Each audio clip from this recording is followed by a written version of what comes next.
It is a Tuesday night. You are standing in your kitchen in leggings and a messy bun, with your phone glowing in your hand, reading a text that makes your stomach drop. You did not ask for anything huge. You just said the truth. That really hurts me. The response comes back fast, almost automatic. Wow, sorry you feel that way. There is no curiosity, no responsibility, and no warmth. It lands like a verbal shrug, as if your pain is a strange hobby you picked up. In that moment, you see something people do not talk about enough. Some adults do not just avoid apologizing. They genuinely do not know how to do it, or they know how in a technical sense. But emotionally, it is like trying to speak a language their nervous system never learned. That points to a specific kind of psychology. Apologies are not just manners, and they are not just being polite. A real apology requires something deeply human, the ability to tolerate discomfort without turning it into a fight, a joke, a lecture, or a disappearing act. It requires a stable sense of self, strong enough to say, I messed up, without feeling like that sentence destroys your identity. So if you have dealt with someone who cannot apologize, a partner, a boss, a sister, a dad, or a friend who turns every conflict into your fault, this is not only annoying behavior, it is a window into the machinery underneath. Start with the part many people miss. The apology problem is usually not pride, it is threat. When you ask someone to apologize, you are not only asking them to say words, you are asking them to face a moment where they might feel wrong, flawed, rejected, or unsafe. For some people, that feeling is not mild. It is not, oof, my bad. It registers as a full-body threat. Psychologists often distinguish between guilt and shame. Guilt says, I did something wrong. Shame says, I am wrong. Healthy apologizers feel guilt. They can separate behavior from identity. They can hold the idea, I am a good person who did a not great thing. They can take responsibility without collapsing. People who do not know how to apologize often experience shame instead. Shame can be so painful that the brain will do almost anything to avoid it. So instead of a clean apology, you see defense mechanisms, denial, that didn't happen, minimization, you're making a big deal out of nothing, reversal, actually, you're the one who hurt me, distraction, can we not do this right now, sarcasm, oh my God, okay, I'm the worst person ever. All of these have something in common. They are not responses to what you said. They are attempts to escape the feeling your words brought up. The nervous system decides the apology before the person does. A lot of conflict is not logical. It is physiological. When someone hears, that hurts me, their body can interpret it as, I am about to be punished. I am about to lose love. I am about to be exposed. If their nervous system goes into fight mode, you get anger and counterattacks. If it goes into flight mode, you get avoidance and let's drop it. If it goes into freeze mode, you get blank stares, silence, and shutdown. That is why some people look genuinely confused when you ask for an apology. It is not always manipulation. Sometimes their brain is busy protecting them from an internal alarm. If this pattern has been baked in for decades, their defenses can feel normal to them.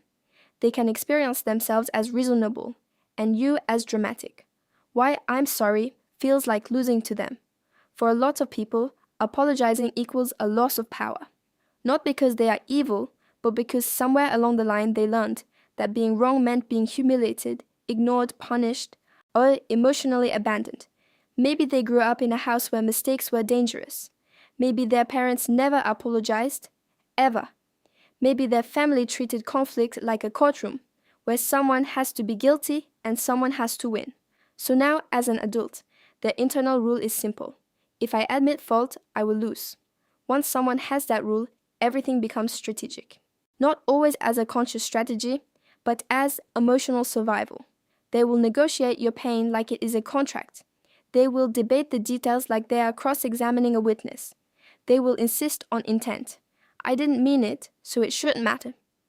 But what you are asking for is not a trial verdict. You are asking for repair.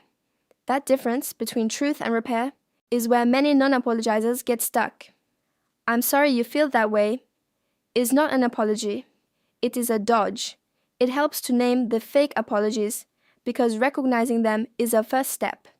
A real apology has 3 ingredients: acknowledgement, I did X; impact, I understand it affected you like Y; responsibility and repair, I'm sorry, here's what I'll do differently. A fake apology usually removes responsibility while keeping the performance. I'm sorry you took it that way. I'm sorry, but I guess I'm sorry. Fine, sorry. That's not what happened, but sorry. These are not clumsy apologies. They are emotional escape routes. They let the person appear reasonable without entering the vulnerable space of accountability. The self-image problem. They cannot be the villain in their own story. Most people are not trying to be the bad guy. They are trying to protect a story about themselves. If their self-image is rigid, I am a good person, I am smart, I am the responsible one, I am the victim, I am the calm one, I am the honest one, then being wrong can feel like a direct attack on identity. This is where cognitive dissonance shows up, the discomfort people feel when reality conflicts with self-concept. If admitting fault creates intense dissonance, the mind often chooses the easier option. It rewrites reality. So they do not say, I snapped because I was stressed. They say, you pushed me. They do not say, I forgot and that hurt you. They say, you're too needy. They do not say, I was wrong. They say, you're impossible. If you are a woman who is emotionally literate, someone who can own mistakes, you can end up doing something risky without realizing it. You start carrying the emotional maturity for 2 people. You become the translator, the therapist, the peacemaker, the bigger person every time. That is not a relationship skill. That is a slow leak. Some people were not taught repair. They were taught defense. In emotionally healthy families, a child learns a basic cycle: harm, repair, reconnection. Someone messes up. Someone cries. Someone says sorry. Someone tries again. Love remains. But in many households, repair never happened. Conflict ended in one of 2 ways: silence and avoidance, dominance and blame. So, as adults, those people are not choosing no apology as a personality quirk. They are repeating the only conflict system they ever saw, and there is a hard limit here. You cannot argue someone into emotional skills they never learned. You can teach, model, and invite, but if someone is committed to defense, calm communication will not turn into their accountability. Emotional immaturity can look like confidence. Sometimes non-apologizers seem certain. They speak with confidence. They act as if you are ridiculous for needing repair. But emotional immaturity often wears a mask of confidence because certainty feels safer than complexity. Apologizing requires a complexity. I didn't intend it, but it still hurt you. I can see why you felt that way. I can be wrong and still be worthy. That is emotional adulthood. If someone cannot hold those ideas, they default to simple roles: right or wrong, winner or loser, strong or weak. To them, apologies can feel like weakness. Then there is the control factor: refusal as dominance. Not everyone who avoids apologizing is confused or traumatized. Some people refuse because it works. If they never apologize, you eventually back down. If they never repair, you learn to swallow it. If they act offended when you bring it up, you learn not to bring it up. Over time, the relationship trains you. Your needs create chaos. Their needs create peace. That is not a misunderstanding. That is a power dynamic. If you recognize your situation here, pay attention. In those relationships, the issue is not that they do not know how. It is that they do not want to, because the no apology system keeps them comfortable and keeps you small. Why women feel this so intensely. This lands differently depending on how you were socialized.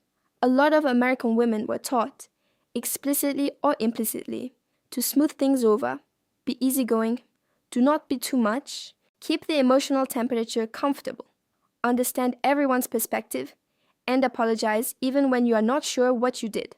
So when you meet someone who refuses to apologize, your nervous system collides with theirs.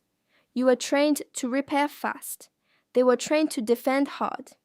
That clash can make you question yourself. Am I overreacting? Am I asking too much? A simple litmus test helps. If you can name what you did wrong and they cannot name what they did wrong ever, that is not a communication style. That is an imbalance. What a real apology does, and why you crave it. When someone truly apologizes, your body feels it. A real apology does three things. It validates reality. You are not crazy. It happened. It mattered. It restores safety. You do not have to brace for denial or blame. It predicts change. You can relax because the pattern might shift. That is why you keep asking for it. You are not asking for poetry. You are asking for safety. Another pattern. Some people who cannot apologize feel empty after conflict. Some people avoid apologizing not because they do not care, but because repair feels like a kind of emotional exposure they do not know how to survive. If they apologized, they would have to sit in the discomfort of being imperfect in front of someone they want to look strong for. When they cannot do that, they choose what feels safer: distance, control, superiority, denial. But safety without intimacy becomes loneliness. That is why some non-apologizers keep cycling through relationships, friendships, and jobs, with the same conflicts and different faces. They are protecting themselves from shame, but the cost is connection. So what do you do with this? If you are dealing with someone who doesn't know how to apologize, you do not need endless arguments. You need clarity. Try this approach. Do not debate intent. Focus on impact. I'm not saying you meant to hurt me, I'm saying it did. Ask for the specific elements of repair. I need you to acknowledge what happened, and I need to know what changes going forward. Watch behavior, not words. If they cannot apologize, but they consistently change, that is progress. If they say anything to end the conversation, but nothing changes, that is a pattern. And if bringing up harm consistently results in you being mocked, punished, stonewalled, or blamed, listen carefully. That is not a person missing a skill. That is a person protecting a system where your needs are inconvenient. The real lesson. Apologizing is one of the clearest signs of emotional strength. It says, my ego isn't more important than our connection. It says, I can be wrong and still be safe. It says, I care about your inner world. So when someone refuses to apologize, it is not only a missing sentence, it is missing emotional capacity or missing willingness. And the next time you see that, sorry you feel that way text, remember this.